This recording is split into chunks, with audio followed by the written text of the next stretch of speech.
اسلام کو اسلام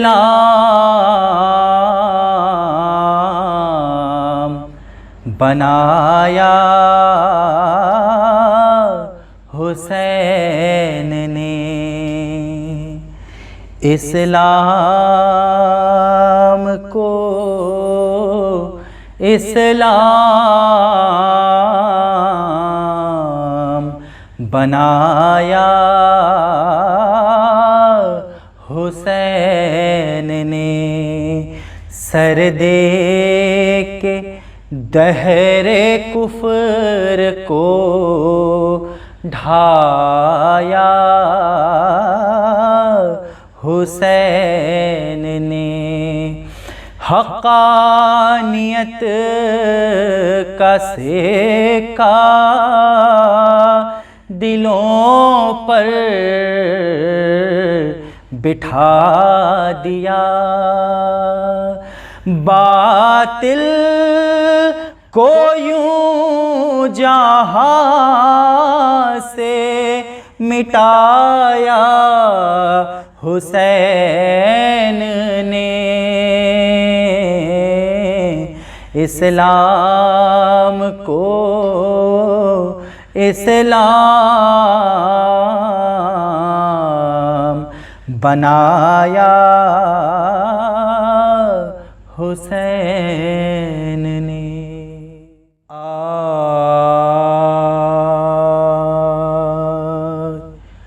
وہ سلام کہیے حسین پر کہ بہشت جس کا صلہ ملے، وہ سلام کہیے حسین پر، وہ سلام کہیے حسین پر کہ بہشت جس کا صلہ ملے، یہ طلب تو اپنی طرف سے ہے، وہاں دیکھیے مجھے کیا ملے، وہ سلام کہیے حسین پر، بڑا حر کا یاروں نصیب تھا کہ جو پہنچا نار سے نور میں، بڑا حر کا یاروں نصیب تھا کہ جو پہنچا نار سے نور میں، ہوا فضل حق کا جو سامنا تو حسین راہ نما ملے، وہ سلام کہیے حسین پر۔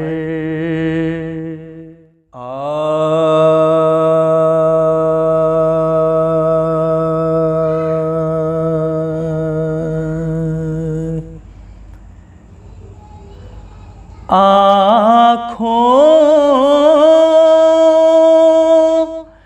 سے رواں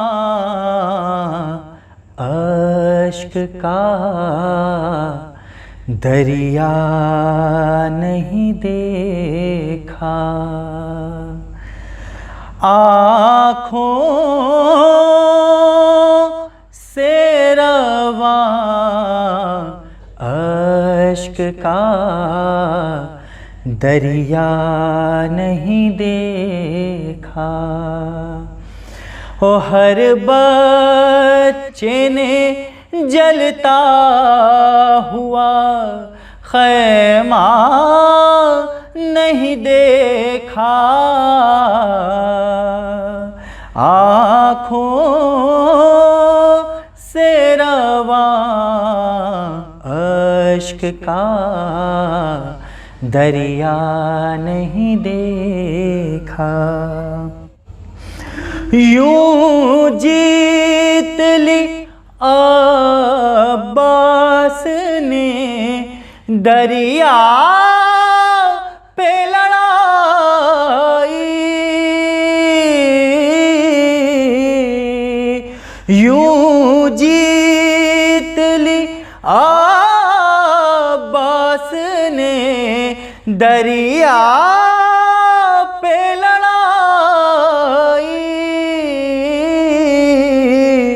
پانی پہ کبھی پھر کہیں پہرا نہیں دیکھا. او معصوم سکینہ پہ تماچوں کے نشان تھے. اچھا ہوا عباس نے چہرہ نہیں دیکھا. آنکھوں سے رواں اشک کا دریا نہیں دیکھا.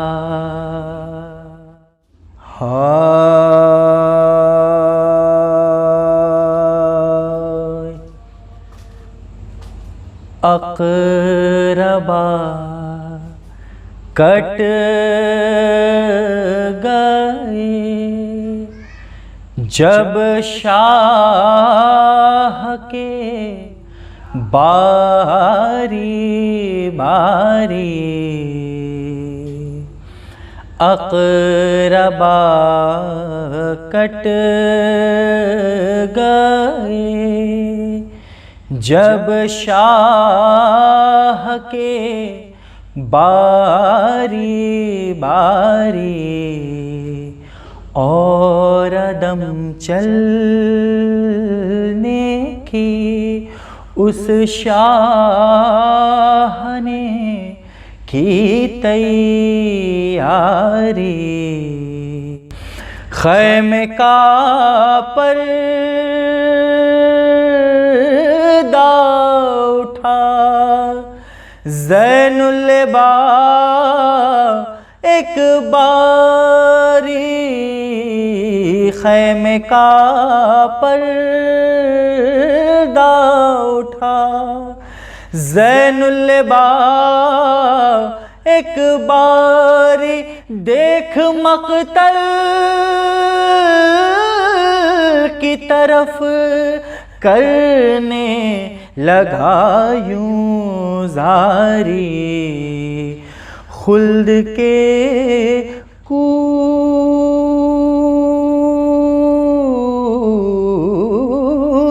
میں ہم کو نہیں بلواتے ہو. ارے قافلے والوں ہمیں چھوڑے چلے جاتے ہو. اقربا کٹ گئے جب رخصت حسین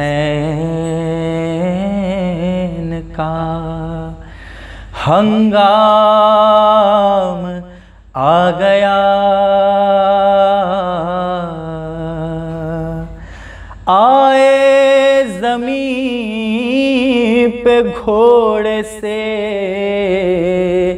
سجدے میں سر جھکا،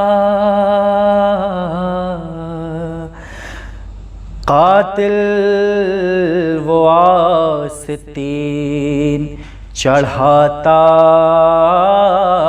ہوا بڑھا، اور بالی پہ روح سیدہ نے سر پٹک دیا،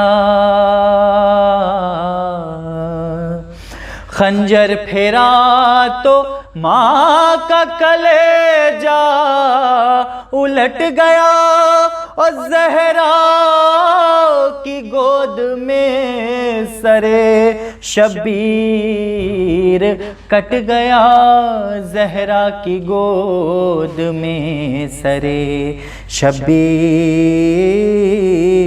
کٹ گیا۔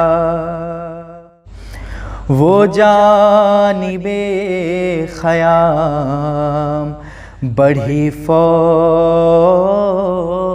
اشقیاء، سر کھولے ساتھ ساتھ چلی بنت مصطفیٰ، ارے لٹنے لگے خیام، سروں سے چھنی ردا، خیمے سے نکلی زینب مضطر برہنہ پا، آغوش میں چھپا کے خدا کے کلام کو، ارے بازو پکڑ کے لے چلی بیمار امام کو، بازو پکڑ کے لے چلی بیمار امام کو۔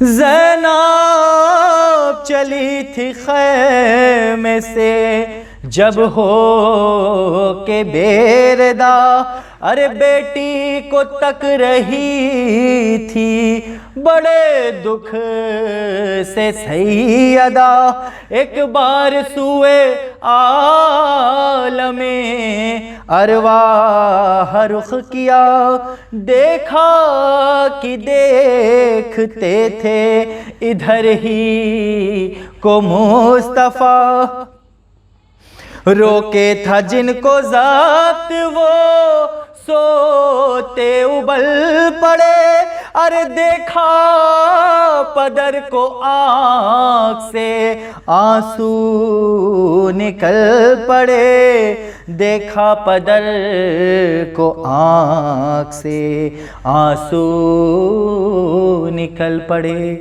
ہائے فرمایا رو کے دیکھتے ہیں آپ یا نبی، ارے امت نے جو حضور کی اطرت کی قدر کی، ارے بابا صلہ تھا کیا میری خدمات کا یہی، ارے بابا مرا حسین میری گود اجڑ گئی، بابا قصور کیا تھا میرے نور عین کا، ارے بابا چھری سے کاٹا گیا سر حسین کا، بابا چھری سے کاٹا گیا سر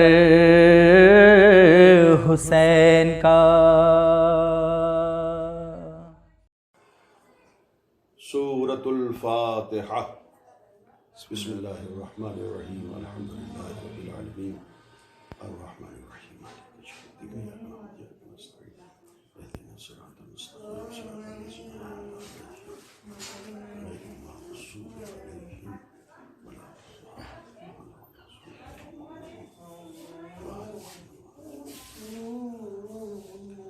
لا حول ولا قوة الا باللہ العلی العظیم۔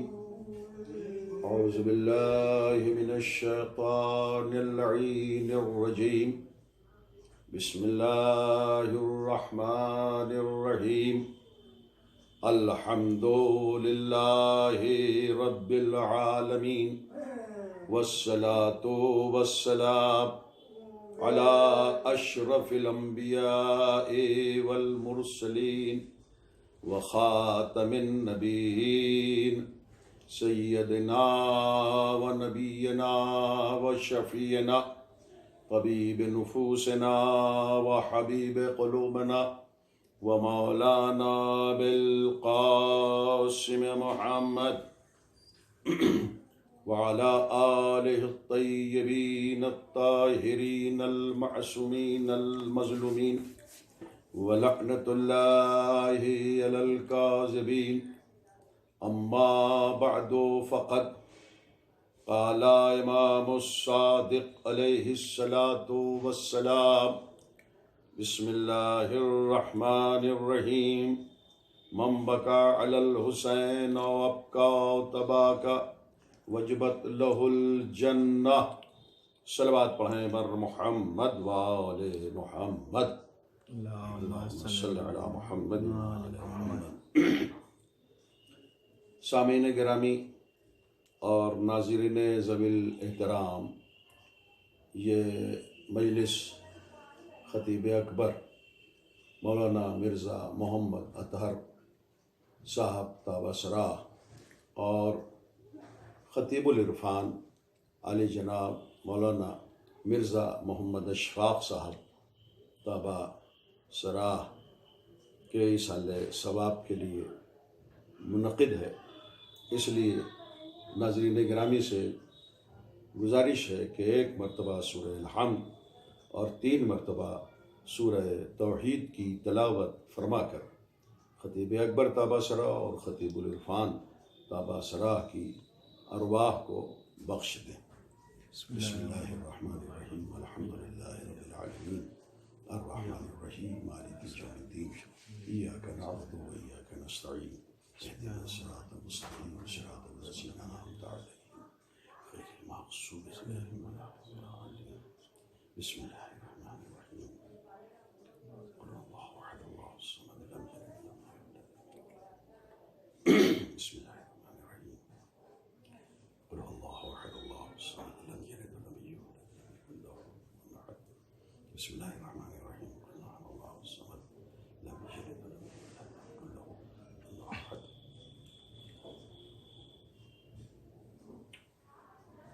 ایک مرتبہ صلوات پڑھنے کی گزارش ہے بر محمد وآل محمد.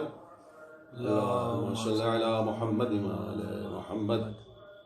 ناظرین گرامی اور سامعین مکرم، میری دعا ہے کہ پروردگار عالم باق محمد وآل محمد علیہ السلام خطیب اکبر کے فرزندوں کو سلامت رکھے. مولانا مرزا اعجاز اطہر صاحب اور مولانا مرزا یعصوب عباس صاحب تو بحمد اللہ ایک اچھے خطیب خود بھی ہیں، مگر خطیب اکبر طابہ سراہ کے ایک منہ بولے بیٹے جناب رضوان رضوی صاحب ہیں، جو نیو یارک کے الخوئی سینٹر سے وابستہ ہیں اور علماء اور ذاکرین اور عزاداروں کی خدمت میں ہمیشہ مصروف رہتے ہیں. میں دعا گو ہوں کہ پروردگار جناب رضوان صاحب کی توفیقات خیر میں مزید اضافہ فرمائے. یہ مجالس جو 5 مجالس ہیں وہ ہمارے عزیز ترین برادر رضوان رضوی صاحب کی جانب سے انعقاد پذیر ہیں، جس کی آج پہلی مجلس 15 فروری 2021 کو میں خطاب کرنے کا ثواب حاصل کر رہا ہوں. 26 فروری سن 2016 کو خطیب اکبر کا انتقال ہوا تھا. یہ ان کی 5ویں برسی ہے. حضرات ناظرین، خطابت کے تعلق سے میں عرض کروں کہ اگر خطیب منبر رسول پر جا کر صرف چرب بیانی سے اور طلاقت لسانی کا اظہار کرے تو فن ہے، اور اگر خطیب نشر علوم محمد و آل محمد علیہ السلام کی نیت اور ارادے سے گفتگو کرے تو یہ خطابت عبادت ہے، یہ خطابت سعادت ہے، یہ خطابت فضیلت ہے، یہ خطابت زاد آخرت ہے، یہ خطابت رضا الہی کے حصول کا وسیلہ ہے، یہ خطابت سماج کی تطہیر کی ضامن ہے، یہ خطابت معاشرے کی اصلاح کا سبب ہے۔ مگر خطابت جیسے فن کو عبادت میں تبدیل کرنے کا ہنر سب کو نہیں آتا، یہ سب کے نصیب میں نہیں ہوتا۔ خطابت کو عبادت بنانے کے لیے خوف خدا ضروری ہے، تقوی ضروری ہے، بغض و حسد اور تکبر سے نفس کا پاک ہونا ضروری ہے۔ شہزادی کونین، بنت رسول، مادر حسنین، انسیہ حورا، فخر مریم، افتخار سارہ، خاتون محشر، ام و ابیہا، رضیہ، راضیہ، مرضیہ، مصداق کوثر، جان تطہیر، روح مباہلہ، صبر کی پروردگار، فکر و نظر کی رسول، ہوش و خرد کی امام، ایثار و سخاوت کا زمزم، قربانیوں کی سلسبیل، عزم و ہمت کا ہمالہ، حضرت فاطمۃ الزہرا سلام اللہ علیہا۔ کسی ذاکر کو ذاکرین حسین کی فہرست میں اسی وقت شامل کر سکتی ہیں جب وہ با عمل بھی ہو اور حتی الامکان گناہوں سے بچتا ہو اور واجبات پر عمل کرتا ہو اور مقصد شہادت حسین ابن علی کو پیش نظر بھی رکھتا ہو۔ پروردگار عالم نے نطق و بیان کی صلاحیت دے کر جماعتات، نباتات، حیوانات سے ہم انسانوں کو افضل اور ممتاز بنایا ہے۔ اس عظیم نعمت پر خالق کا جتنا بھی شکریہ ادا کیا جائے کم ہے۔ دعائے عرفہ میں حضرت امام حسین علیہ السلام کی زبان اقدس پر جاری ہونے والے عرفانی کلمات پر مشتمل جو دعا ہے، اس کی ابتدا میں نواسہ رسول، فرزند زہرا، دلبند بطول حضرت امام حسین علیہ السلام نے اللہ کی طرف سے بندوں پر جاری اور ساری رہنے والی نعمتوں کا اور لطف و کرم کا جو ذکر کیا ہے، میں اس کے چند دعائیہ فقروں کا ترجمہ اپنے ناظرین اور قارئین کو سنانا چاہتا ہوں۔ امام حسین علیہ السلام ارشاد فرماتے ہیں: اے میرے پروردگار، میں اپنے ایمان واقعی اور اپنے مضبوط یقین اور خالص اور روشن عقیدہ توحید اور دل کے اندر راز، آنکھوں کی روشنی کے راستے، جبین کی شکنیں، سانس کے گزرنے کے شگاف، سونگھنے کی قوت کے خزانے، سننے کی قوت کے پردے، ہونٹوں کے اندر دبے ہوئے اسرار، زبان کی جنبش سے نکلے ہوئے الفاظ، منہ کے اوپر اور نیچے کے جبڑوں کے رابطے کے مقامات، داڑھ کی نشو و نما کی جگہیں، کھانے پینے کی آسانی کے راستے، سر کو سنبھالنے والی ہڈیاں، گردن کے اعصابی رابطے کی وسعتیں، سینے کی کشادگی، گردن کی رگوں کو مضبوط رکھنے والے اعصاب، دل کے پردوں کو روکنے والی رگیں، جگر کے ٹکڑوں کو جمع کرنے والے اجزاء، پہلو، جوڑ بند، قوائے عمل، انگشت کے تمام حصے، گوشت، خون، بال، کھال، اعصاب، ہڈیاں، مغز، رگیں، تمام اعضاء اور جوارے اور ایام رضاعت میں مرتب ہونے والے اجزاء بدن، میری نیند اور بیداری، میرے حرکات اور سکنات، میرے رکوع و سجود، ان تمام چیزوں کے حوالے سے اس بات کی گواہی دیتا ہوں کہ اگر میں تمام تر کوششیں اور ارادوں کو بروئے کار لا کر اپنی عمر کے آخری لمحات تک زندہ رہتے ہوئے تیری کسی ایک نعمت کا شکریہ ادا کروں تو میرے اللہ یہ ناممکن ہے، مگر یہ کہ تیرا خصوصی احسان اور کرم ہو جائے تو میں تیرا مزید شکریہ ادا کر سکوں، مگر وہ شکریہ کی توفیق بھی پھر ایک شکریہ کے تعلق سے ہمیں دعوت دے گی۔ ایک مرتبہ صلوات پڑھیں بر محمد و آل محمد۔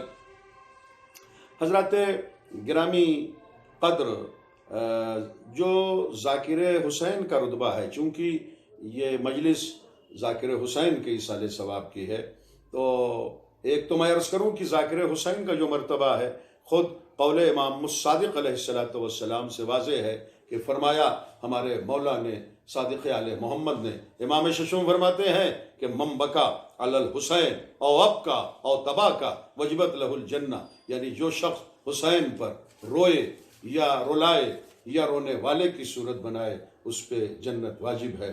خطیب اکبر مولانا مرزا محمد اطہر تاباسرا اور خطیب العرفان مولانا مرزا محمد اشفاق تاباسرا، یہ دونوں ہستیاں، یہ دونوں ذاکرین اہل بیت ہمیشہ تا حیات ذکر محمد و آل محمد علیہ السلام کرتے رہے۔ ناظرین، کیا شان ہے حسین کے ذاکروں کی۔ میں ایک واقعہ پیش کرنا چاہتا ہوں۔ حجت الاسلام غلام رضا اسدی تاباسرا نے گلستان معارف جلد 3 صفحہ 51 پر تحریر فرمایا ہے کہ حجت الاسلام عالم ربانی رمضان علی تاباسرا، جو مشہد مقدس کے بزرگ علماء میں شمار ہوتے تھے اور مسجد گوہر شاد میں امام جماعت تھے، جو حضرات مشہد مقدس تشریف لے گئے ہیں وہ جانتے ہیں کہ مشہد مقدس ایران کی ایک بہت مشہور مسجد کو مسجد گوہر شاد کہتے ہیں، جو بالکل حرم امام رضا علیہ السلام کا ایک حصہ ہے۔ جب یہ بیمار ہوئے، یعنی حجت الاسلام مولانا رمضان علی صاحب تاباسرا، تو ان کی مزاج پرسی کے لیے، ان کی عیادت کے لیے حجت الاسلام علامہ سبزواری تاباسرا تشریف لے گئے۔ حجت الاسلام رمضان علی صاحب تاباسرا جو امام جماعت تھے مسجد گوہر شاد کے، وہ اس وقت مزاج پرسی کے دوران رونے لگے۔ سبزواری صاحب قبلہ نے کہا، بھائی رونے کی کیا وجہ ہے؟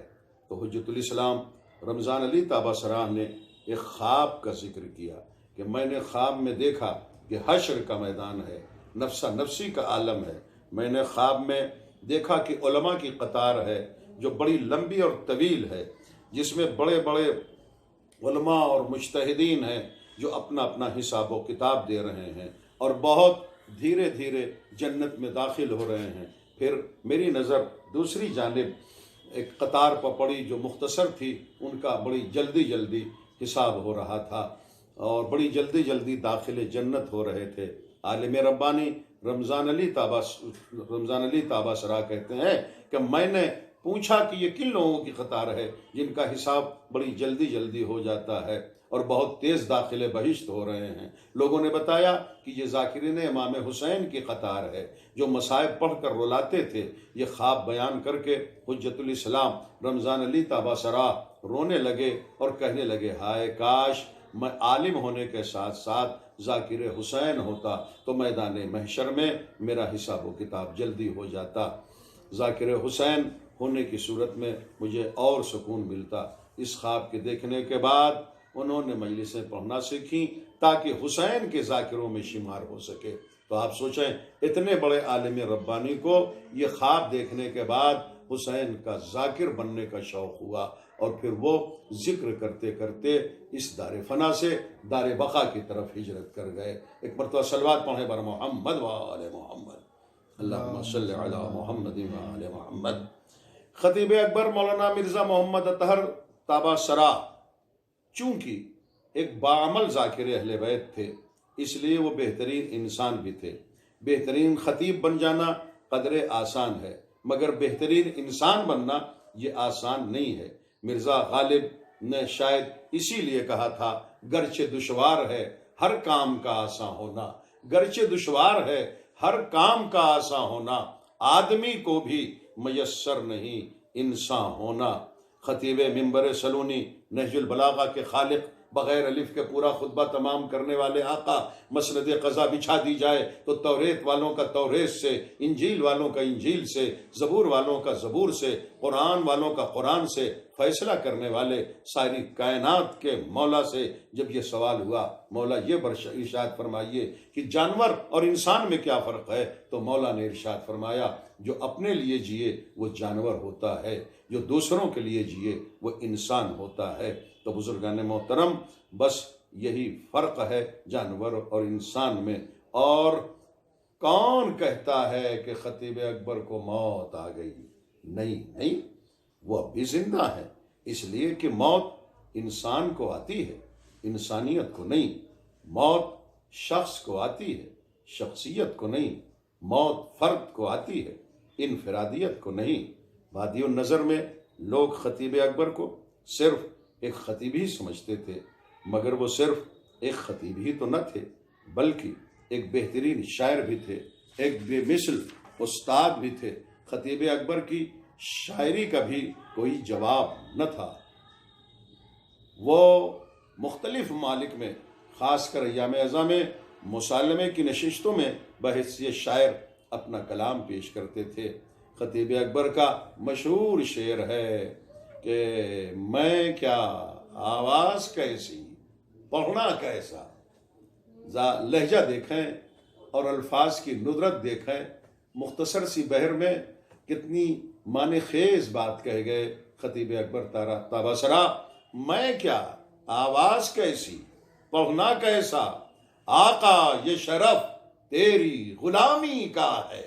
صلوات پڑھ دیں بر محمد وآل محمد، اللہم صل علی محمد وآل محمد۔ خطیب اکبر نے نجف و قم میں تعلیم حاصل نہیں کی، بلکہ انہوں نے سلطان المدارس لکھنؤ سے صد اللہ فاضل کیا تھا۔ اردو، انگریزی کے ساتھ ساتھ عربی اور فارسی زبانوں پر انہیں عبور حاصل تھا۔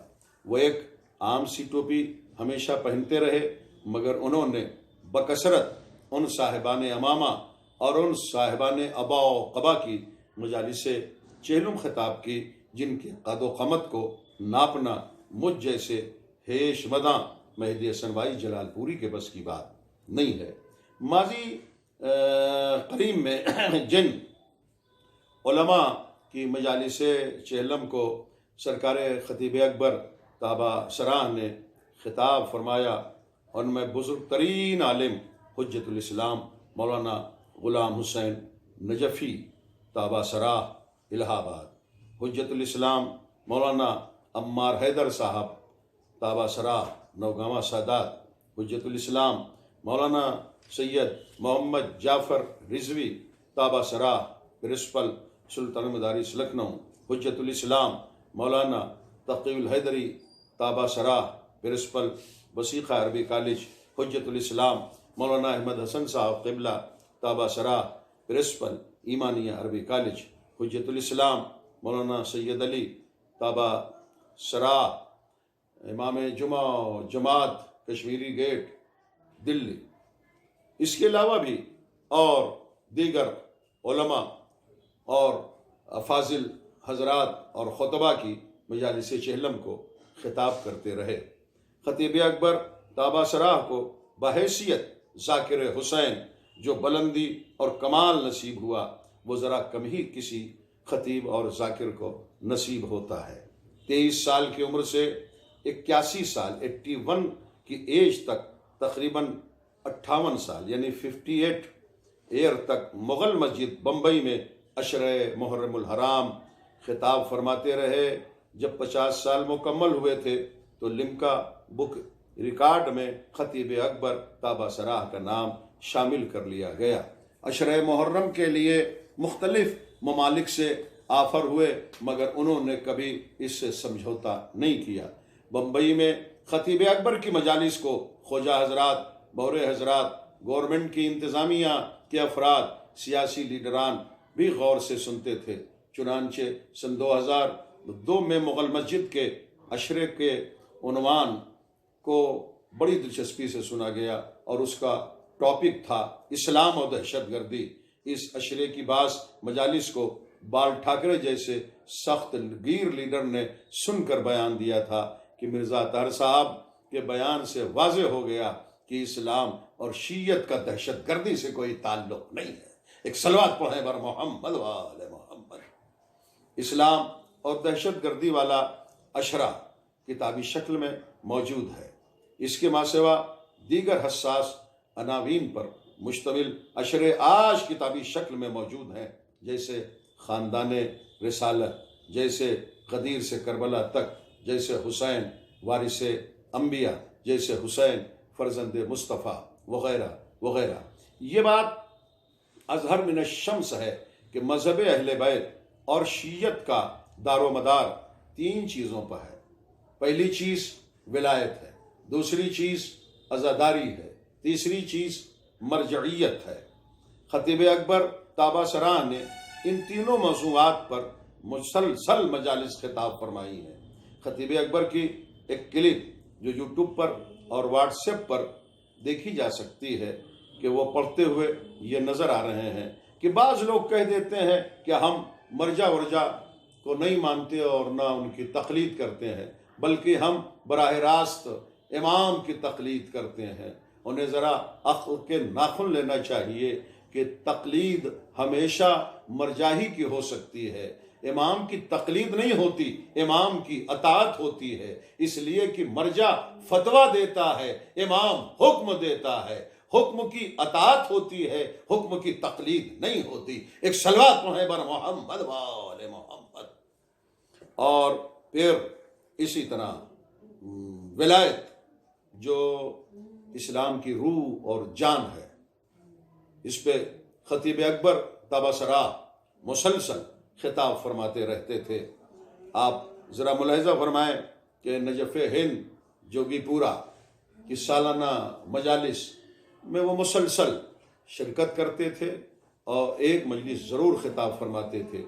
ایک سال جب خطیب اکبر تبصرہ تشریف لے گئے نجف ہند جوگی پورا اور حال میں پہنچے، پنڈال میں تشریف لے گئے اور ناظم نے انہیں رونق افروز ممبر ہونے کی گزارش کی، تو جب وہ ممبر پر تشریف لے گئے تو ممبر کے پیچھے ایک بینر لگا ہوا تھا جس پہ لکھا ہوا تھا لا الہ الا اللہ محمد رسول اللہ۔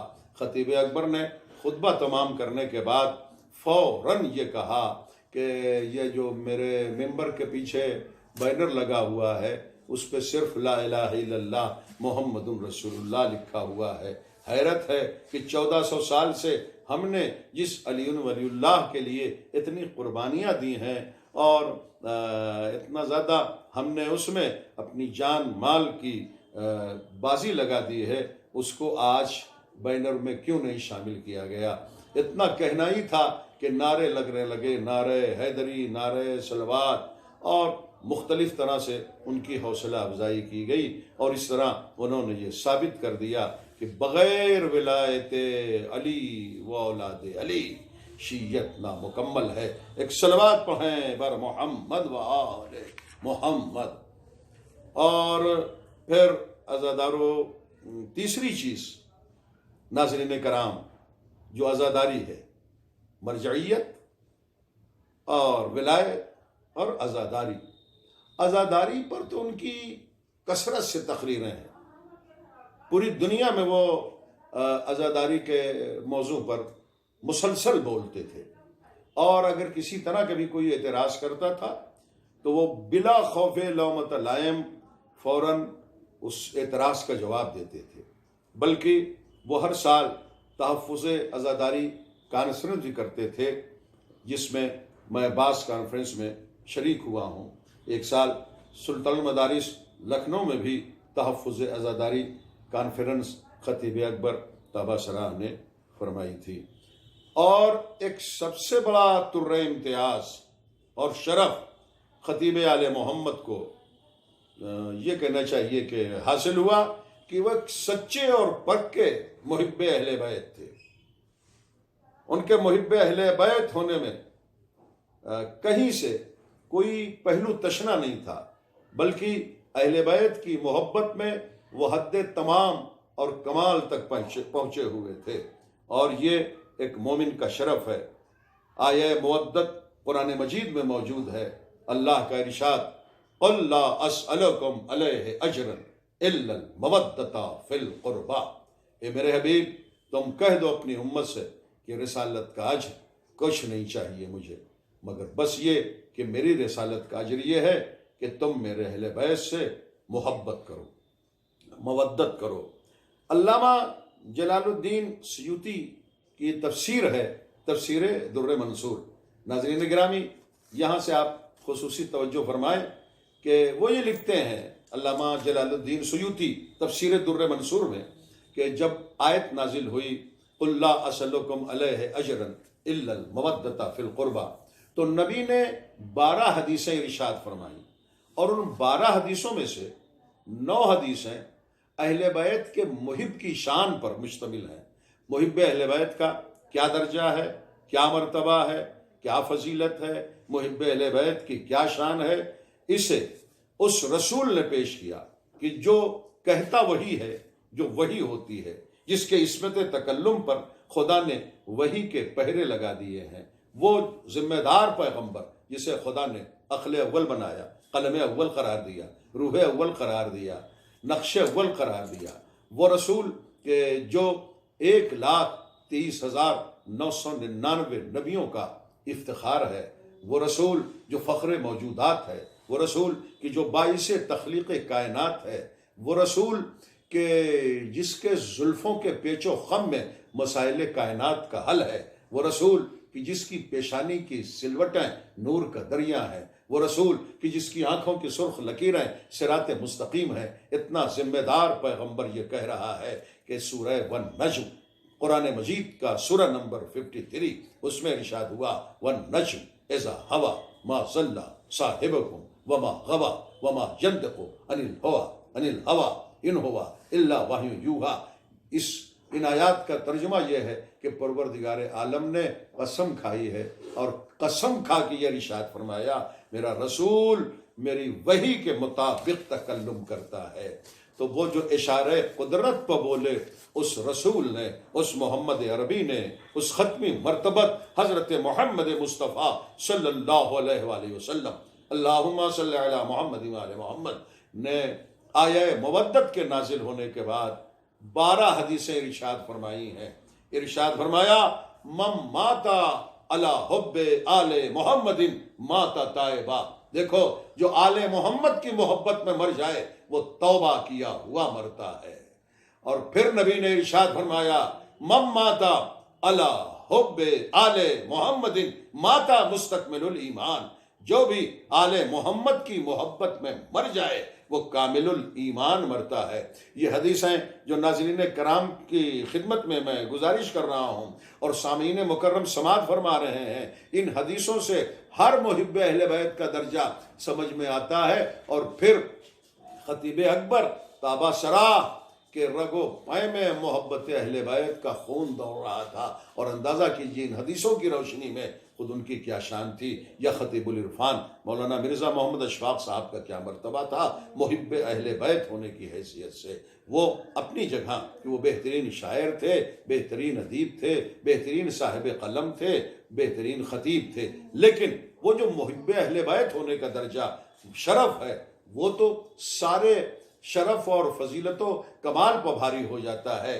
نبی نے ارشاد فرمایا من ماتا علی حب آل محمد یزف الی الجنہ کما یزف العروس الی بیت زوجہا، یعنی جو آل محمد کی محبت میں مر جائے وہ جنت کی طرف اس طرح جھومتا ہوا جاتا ہے جیسے دلہن بیت عروسی کی طرف جاتی ہے۔ پھر نبی نے ارشاد فرمایا من ماتا علی حب آل محمد فتح لہ فی قبرہ بابان الی الجنہ، دیکھو جو آل محمد کی محبت میں مر جائے اللہ قبر میں، اس کی قبر میں، جو محب اہل بیت اس دنیا سے چلا گیا ہے اس کی قبر میں بابان الی الجنہ، جنت کی طرف کے 2 دروازے کھول دیتا ہے۔ بزرگان محترم، آپ مجھ سے زیادہ بہتر جانتے ہیں کہ جنت کے 8 دروازے ہیں، تو اگر خدا کو کھولنا تھا قبر میں تو 8 دروازے کھول دیتا، یا 1 دروازہ کھولتا تب بھی محب اہل بیت کو قبر میں آرام ملتا۔ مگر بابان جو تثنیہ ہے، من مات علی حب آل محمد فتح لہ فی قبرہ بابان الی الجنہ، بابان تثنیہ ہے، جنت کی طرف کے 2 دروازے قبر میں اللہ کھول دیتا ہے محب اہل بیت کے لیے۔ وہ اور لوگ ہیں جنہیں میدان محشر تک اور قیامت تک کا انتظار کرنا پڑے گا کہ ان کا حساب و کتاب ہو اور پھر وہ جنت کے قابل ہوں تو جنت میں بھیجے جائیں، مگر یہ محب اہل بیت کا شرف ہوتا ہے کہ جس کے لیے قبر کی پہلی رات جنت کی رات ہوتی ہے۔ مگر پھر یا رسول اللہ یہ آپ ہی کا ارشاد ہے کہ من مات علی حب آل محمد فتح لہ فی قبرہ بابان الی الجنہ، جو مر جائے اہل بیت کی محبت میں اس کے لیے جنت کی طرف کے 2 دروازے قبر میں کھلتے ہیں. تو یہ 2 دروازے کیوں آپ نے ارشاد فرمایا؟ عجب نہیں وہی ترجمان پیغمبر کے لبوں پر تبسم آئے اور ارشاد فرمائے کیا تم میری حدیث بھول گئے کہ میرا ہی یہ ارشاد ہے، میرا ہی یہ قول ہے کہ الحسن والحسین سیدا شباب اہل الجنہ. حسن اور حسین جنت کے جوانوں کے سردار ہے. ایک دروازہ جنت کا حسن والا ہے، ایک باب جنت کا حسین سے نسبت پایا ہوا ہے. ایک صلوات پڑھیں بر محمد وآل محمد. ناظرین گرامی، پھر حدیثوں کو آپ ملاحظہ فرمائیں تاکہ محب اہل بیت کی شان اور حیثیت کو کچھ سمجھ سکیں.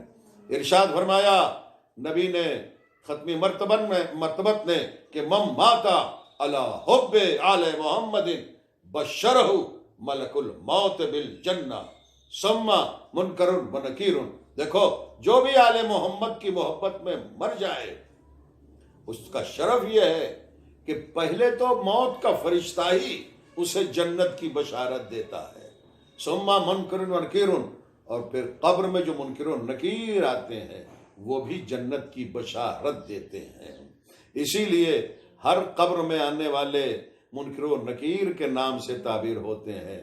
رہتے ہیں وہی فرشتے، لیکن جب محب اہل بیت کی قبر میں آتے ہیں تو ان کا لقب دوسرا ہو جاتا ہے، وہ مبشر اور بشیر کہلاتے ہیں. تو یہ محب اہل بیت کا شرف ہے، یہ محب اہل بیت کا درجہ ہے. اس درجے پر ذرا جو محب اہل بیت سامعین ہیں وہ ذرا بلند آواز سے صلوات پڑھ دے بر محمد وآل محمد. اللہم صلی علی محمد وآل محمد. اور پھر نبی نے ارشاد فرمایا من ماتا علی حب آل محمد ماتا شہیدہ. دیکھو جو آل محمد کی محبت میں مر جائے وہ شہید مرتا ہے. اور ظاہر ہے کہ زبان رسالت پر کبھی مبالغے کے الفاظ نہیں آ سکتے. زبان رسالت پر کبھی بڑھا چڑھا کے کوئی جملہ نہیں آتا، بلکہ جتنی حقیقت ہے اتنا ہی صاحب وحی کی زبان مبارک پر جملے ہیں.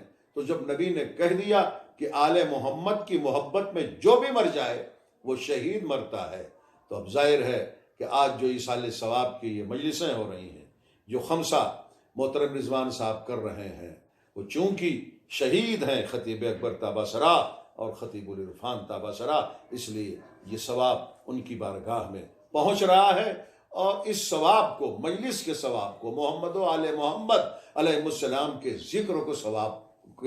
ذکر کو پا کر یہ مومنین، اور اسی لیے تو سورہ آل عمران جو قرآن مجید کا 3 سورہ ہے اس کی آیت نمبر 169 میں بھی ارشاد ہوا. یہ تو حدیث ہے پیغمبر کی. حدیث وہ حق ہوتی ہے جو قرآن کے مطابق ہو. اب یہ دیکھیں رسول کی یہ حدیث من مات علی حب آل محمد مات شہیدہ، یہ حدیث کتنی مطابق آیت ہے، مطابق قرآن ہے کہ سورہ آل عمران میں اللہ نے ارشاد فرمایا کہ وَلَا تَحْسَبَنَّ الَّذِينَ قُتِلُوا فِي سَبِيلِ اللَّهِ أَمْوَاتًا بَلْ أَحْيَاءٌ عِندَ رَبِّهِمْ يُرْزَقُونَ فَرِحِينَ بِمَا آتَاهُمُ اللَّهُ مِنْ فَضْلِهِ. دیکھو جو اللہ کی راہ میں شہید ہوں ان کے لیے، جو اللہ کی راہ میں قتل ہوں ان کے لیے تم گمان بھی نہ کرنا کہ وہ مردہ ہیں، بلاحیاؤن، بلکہ وہ زندہ ہیں. عند ربہم یرزقون، اور وہ اپنے پروردگار کی طرف سے رزق پاتے ہیں. اب کوئی کہہ سکتا ہے کہ محب اہل بیت تو ظاہر ہے کہ کسی مقتل میں جا کر یا کسی اور جگہ قتل تو ہوا نہیں، تو بستر پر لیٹا ہوا کیسے شہید ہو جاتا ہے محب اہل بیت؟ اور اسے نبی کیوں شہادت کا درجہ دیتے ہیں؟ تو جب رسول نے کہہ دیا تو محب اہل بیت چاہے گھر میں لیٹا ہوا بستر پر مر جائے مگر اسے درجہ شہادت حاصل ہو گیا اور وہ زندہ ہے. اور وہ ہمارے ثواب کی جتنی قسمیں ہیں، چاہے مجلس کے ذریعے ثواب ہو، چاہے قرآن خوانی کے ذریعے ثواب ہو، چاہے مرحومین کے نام پر کھانا کھلایا جائے اور اس کے ذریعے ثواب ہو، وہ مرنے والے کو پہنچتا ہے. اور اب یہ کہ کیسے پہنچتا ہے، تو تو یہ سوال کرنے کی ضرورت نہیں، اس لیے کہ جب قرآن نے شہادت کا درجہ دے دیا اور رسول نے شہادت کا درجہ دے دیا محب اہل بیت کو، تو اب کیوں چرا اور چوں کی کوئی گنجائش نہیں ہے۔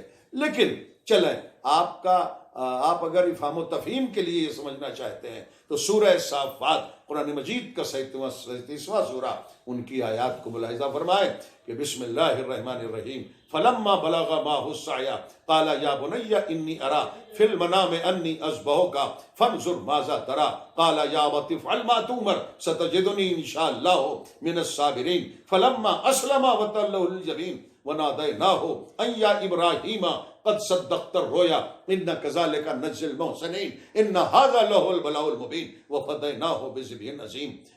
میں ان آیات کا ترجمہ کیا کروں؟ تبرکن صرف عرض کر دوں کہ اسماعیل علیہ السلام سے نبی خدا حضرت ابراہیم نے ایک دن کہا، بیٹا یا بنیا انی ارا فی المنام، بیٹا میں خواب میں یہ دیکھ رہا ہوں کہ تمہیں ذبح کر رہا ہوں، اب اس میں تمہاری رائے کیا ہے؟ قال یا ابت افعل ما تؤمر، بابا آپ کو جو اللہ کا حکم ہو رہا ہے اسے آپ بجا لائیے۔ ابراہیم خواب کہہ رہے ہیں اور اسماعیل علیہ السلام جو خود نبی ہیں وہ کہہ رہے ہیں آپ کو جو امر خدا مل رہا ہے، جو امر رب ہو رہا ہے اسے آپ بجا لائیے۔ تو اسماعیل جیسے نبی نے باپ کے خواب کو حکم رب اور امر الہی کہہ کے قیامت تک کے لیے یہ تصدیق کر دی کہ اب نبی کے خواب کو کبھی خواب کہہ کے ٹال نہ دینا، نبی کا خواب حکم خدا ہوتا ہے۔ مسلسل روایات میں موجود ہے کہ کربلا کے واقعے سے پہلے بھی اور کربلا کے واقعے کے بعد بھی ہمارے آخری رسول نے حسین کا ماتم کیا ہے، حسین پر گریہ کناں ہوئے ہیں۔ تو اب یہ جو خواب میں رسول اللہ نے حسین کا ماتم کیا ہے، یہ خواب کہہ کے کبھی نہ ٹال دینا، یہ حسین کا ماتم حکم الہی ہے جو ہم شیعان حیدر کرار اور محبان اہل بیت ایام ازاں میں اور پورے سال اور پوری زندگی بجا لاتے ہیں۔ یہ عبادت ہے، نبی کا خواب حکم رب ہے، حکم رب عبادت ہوتا ہے، حکم رب پر کبھی بحث نہیں کرنا چاہیے۔ ایک ذرا صلوات پڑھیں بر محمد و آل محمد۔ تو یا ابت افعل ما تؤمر ستجدنی انشاءاللہ من الصابرین، انشاءاللہ آپ مجھے صبر کرنے والوں میں سے پائیں گے۔ اسماعیل علیہ السلام سے مشورہ کیوں لیا؟ جب نبی کا خواب ہوتا ہے تو اسماعیل فوراً خواب پر عمل کرتے، لیکن بیٹے سے مشورہ لے کے اعلان کر دیا جس طرح میں امتحان صبر میں ثابت قدم ہوں اسی طرح میرا بیٹا اسماعیل بھی امتحان صبر میں ثابت قدم ہے۔ پوچھ کے یہ اعلان تو کرا دیا بیٹے کے ذریعے کہ اگر میں اپنے خواب پر عمل کر دیتا فوراً تو میرے صبر کا جوہر کھلتا، میرے بیٹے اسماعیل کے صبر کا پیمانہ کون ناپتا؟ مگر بخوشی کا بابا آپ کو جو امر رب ہو رہا ہے اسے آپ بجا لائیے۔ ستجدنی انشاءاللہ من الصابرین، انشاءاللہ آپ مجھے صبر کرنے والوں میں سے پائیں گے، میں سے پائیں گے۔ یہ کیوں نہیں کہا ستجدنی انشاءاللہ صابرہ، انشاءاللہ آپ مجھے صبر کرنے والا پائیں گے؟ غور کر رہے ہیں بزرگان محترم، یہ نہیں کہا کہ آپ مجھے صبر کرنے والا پائیں گے، انشاءاللہ آپ مجھے صبر کرنے والوں میں سے پائیں گے۔ یہ میں سے، ستجدنی انشاءاللہ من الصابرین، یہ من الصابرین کے الفاظ بتا رہے ہیں کہ اس وقت بھی اسماعیل کی نظر میں کوئی صابرین کی جماعت تھی، گروہ تھا کہ جس سے مل جانے کی تمنا تھی، اسی لیے ارشاد فرمایا۔ اور پھر وہ دیکھیں کتنا بلیغ لفظ ہے کہ حضرت ابراہیم نے کہا انی اذبحو کا، بیٹا خواب میں دیکھ رہا ہوں کہ تمہیں ذبح کر رہا ہوں۔ کیا اسماعیل علیہ السلام سے ابراہیم علیہ السلام نہیں کہہ سکتے تھے کہ بیٹا انی اذبحو کا کے بجائے انی اقتلو کا، میں تمہیں قتل کر رہا ہوں؟ مگر کیا احتیاط ہے، یہ نبی کی زبان ہے، یہ نہیں کہا کہ میں خواب میں دیکھ رہا ہوں کہ تمہیں قتل کر رہا ہوں۔ حالانکہ جو قتل کا انداز ہوتا ہے وہی ذبح کا بھی انداز ہوتا ہے، مگر دونوں میں ایک اعتباری فرق یہ ہے کہ قتل کرنا حیوانیت ہے، ذبح کرنا شریعت ہے۔ اسی لیے فرمایا میں ذبح کر رہا ہوں، فرض ماذا ترا، بیٹا تمہاری رائے کیا ہے؟ حضرت اسماعیل نے کہا آپ کو جو خدا کا حکم ہو رہا ہے اسے آپ بجا لائیے، انشاءاللہ آپ مجھے صبر کرنے والوں میں سے پائیں گے۔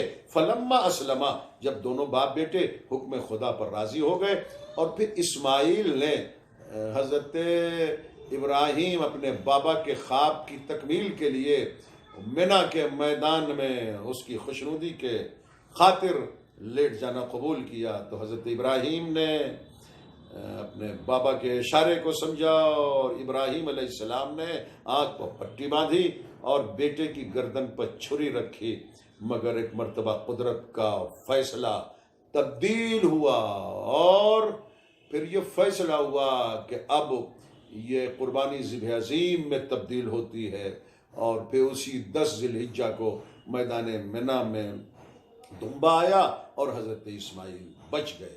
اسماعیل ذبح نہیں ہوئے، حالانکہ ان کی گردن پر چھری رکھی گئی، چھری چلائی بھی حضرت ابراہیم علیہ السلام نے، مگر بچ گئے۔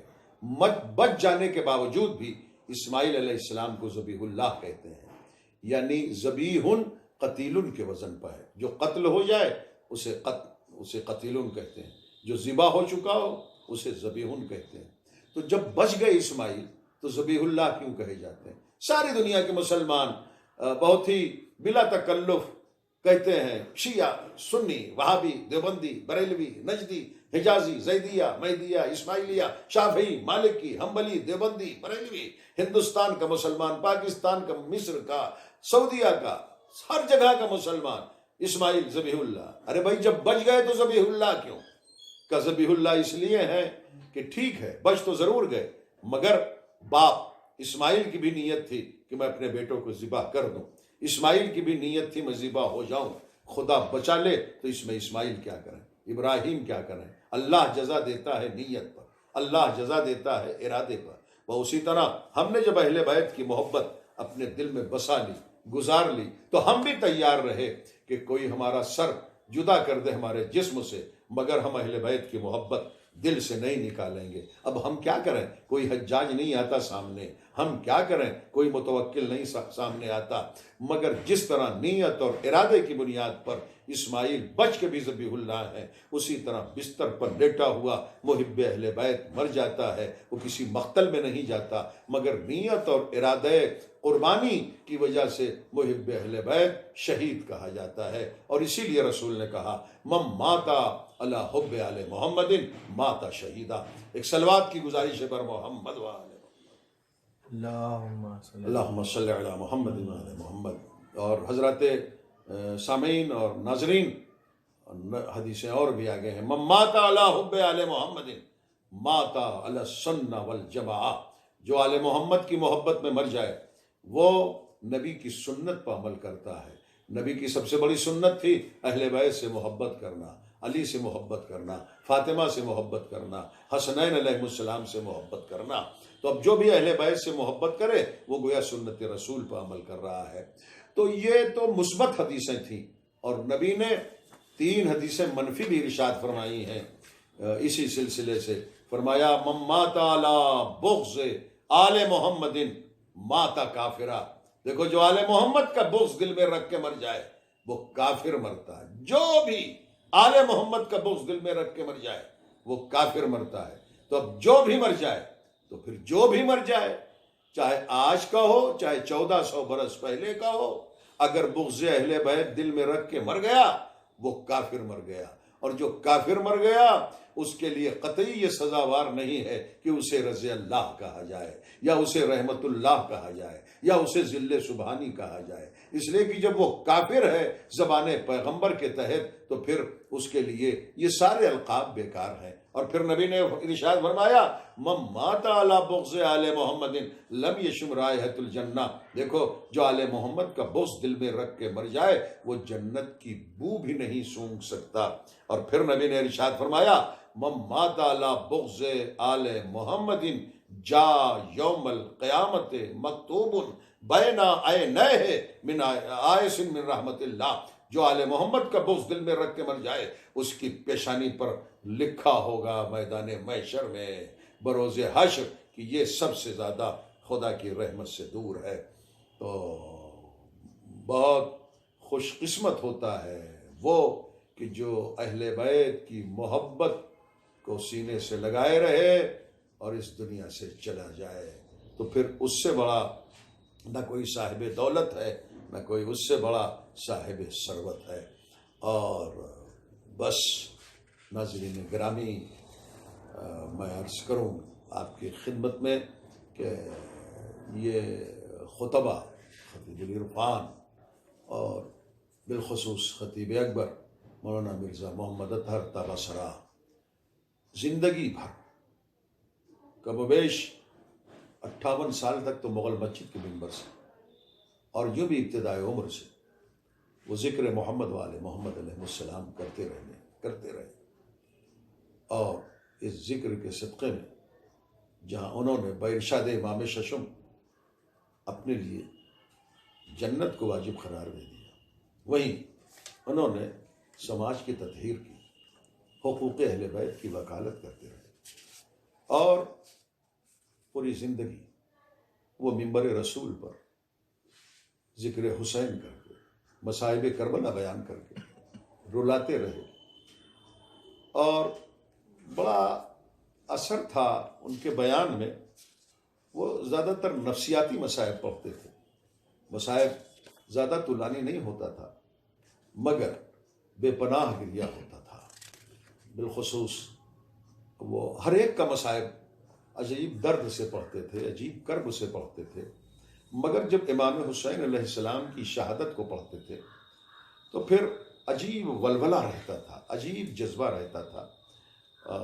میں نے 1-2 مرتبہ خود ان کی زبان سے امام حسین علیہ السلام کی شہادت پر مشتمل مصائب کو سنا ہے، اور چونکہ یہ خطیب اکبر تاباسرا کو مصائب پسند تھا کہ شہادت حسین پر میں بھی اس وقت چند منٹ آپ کو چاہتا ہوں کہ گریہ کر کے اسے رومال زہرا کے حوالے کریں۔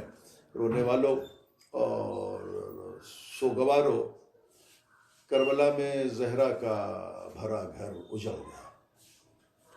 10 محرم سن 61 ہجری کو بازار شہادت گرم ہوا۔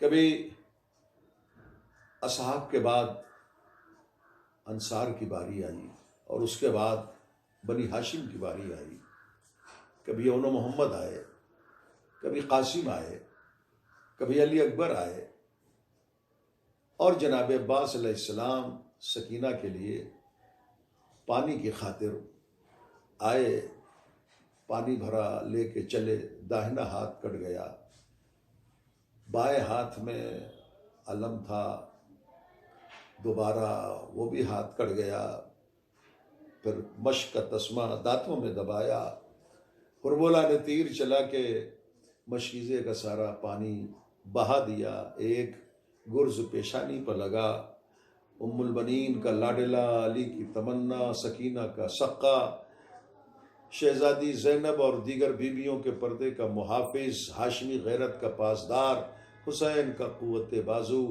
پشت فرس پر سنبھل نہ سکا، بے اختیار عباس گھوڑے سے گرے، عزاداروں جتنے شہید بھی گھوڑے سے گرے، سب نے گرتے وقت زمین پر ہاتھ ٹیکا، ہائے سکینہ کا چچا، ہاتھی نہیں تھے عباس کے کہ جو زمین پر ٹیکتے۔ اور پھر وہ دردناک منظر صرف سوچا جا سکتا ہے کہ جب حضرت ابوالفضل عباس گھوڑے سے گرے ہوں گے تو کتنی اذیت ہوئی ہوگی۔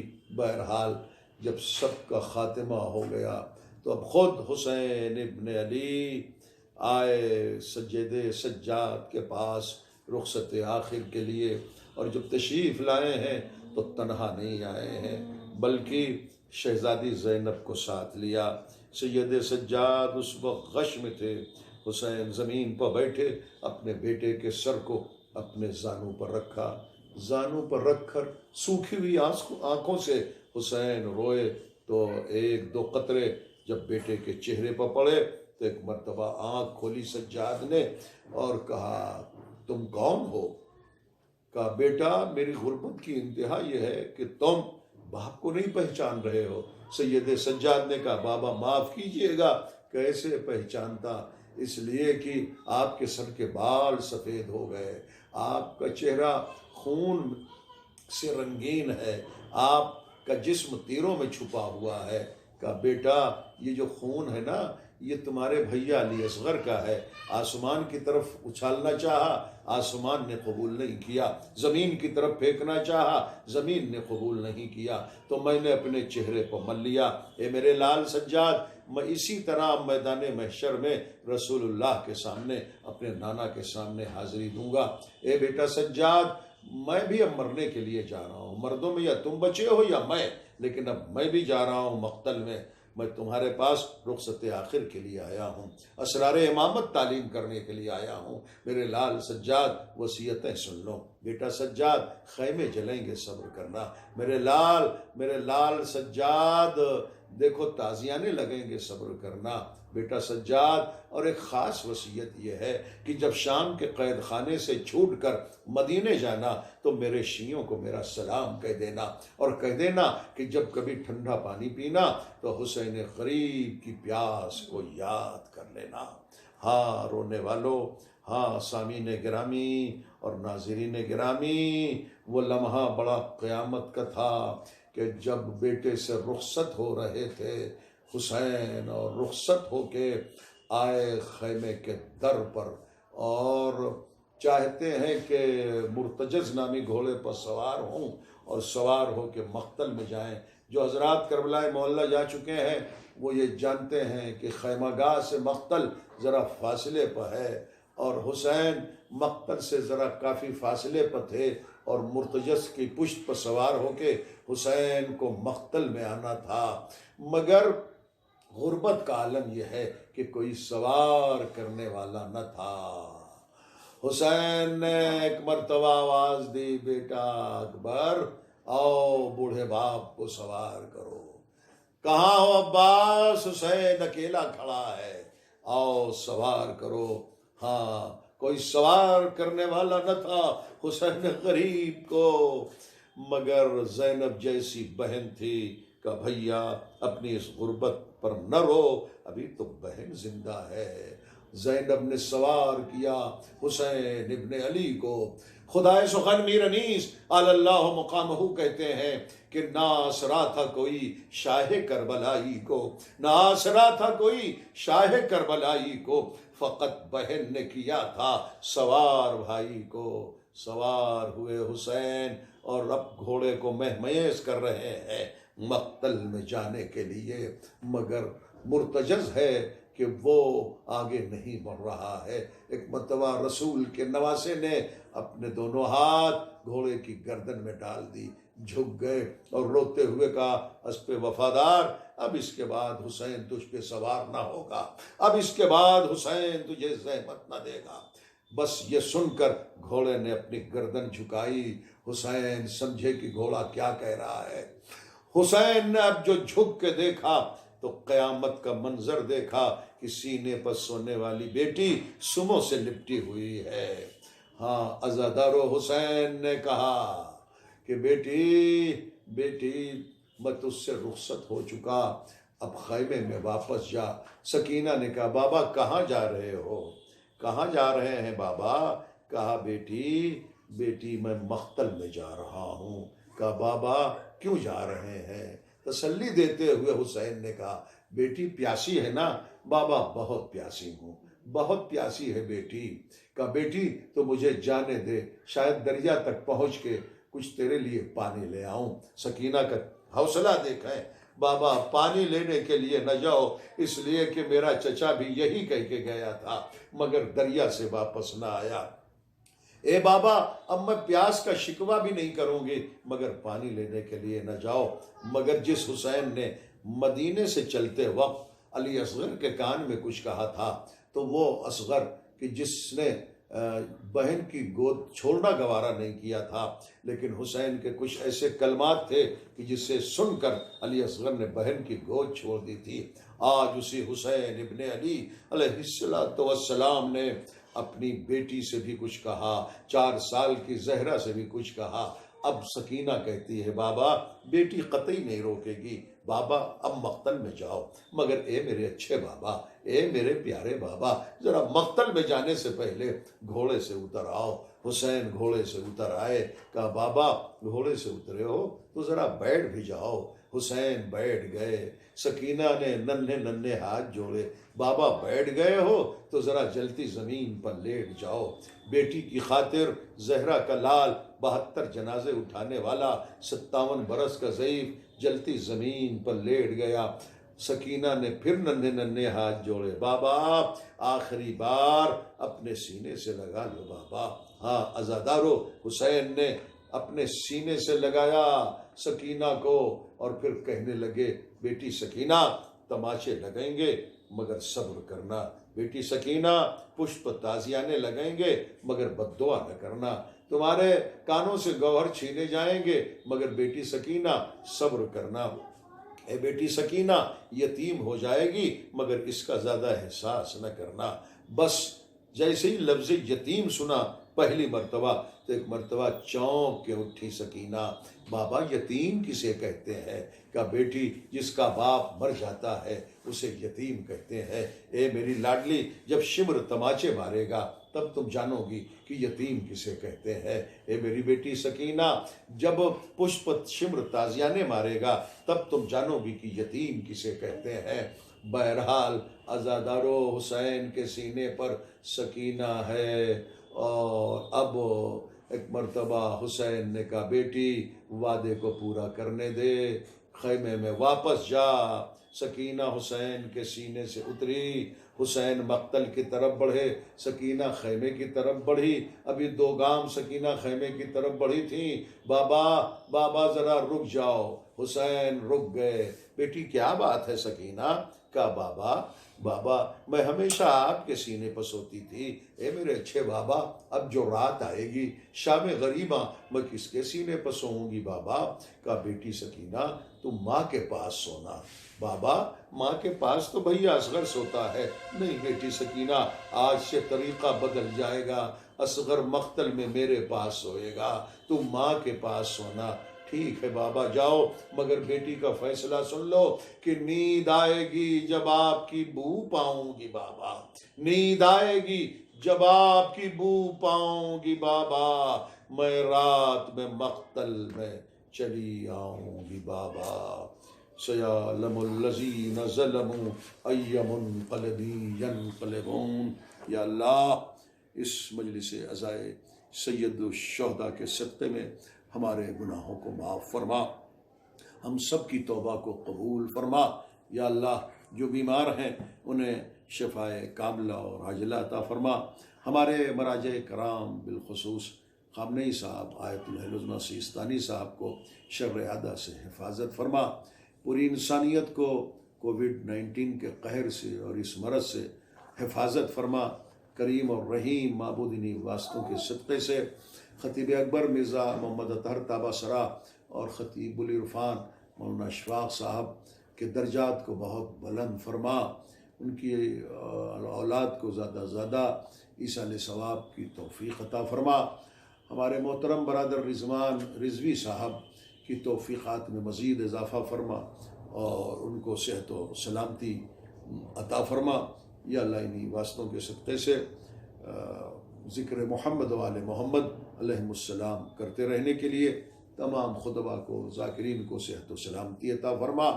پروردگار انہی واسطوں کے صدقے سے امام کے ظہور میں تعجیل عطا فرما اور ہمارا شمار ان کے اعوان و انصار میں فرما۔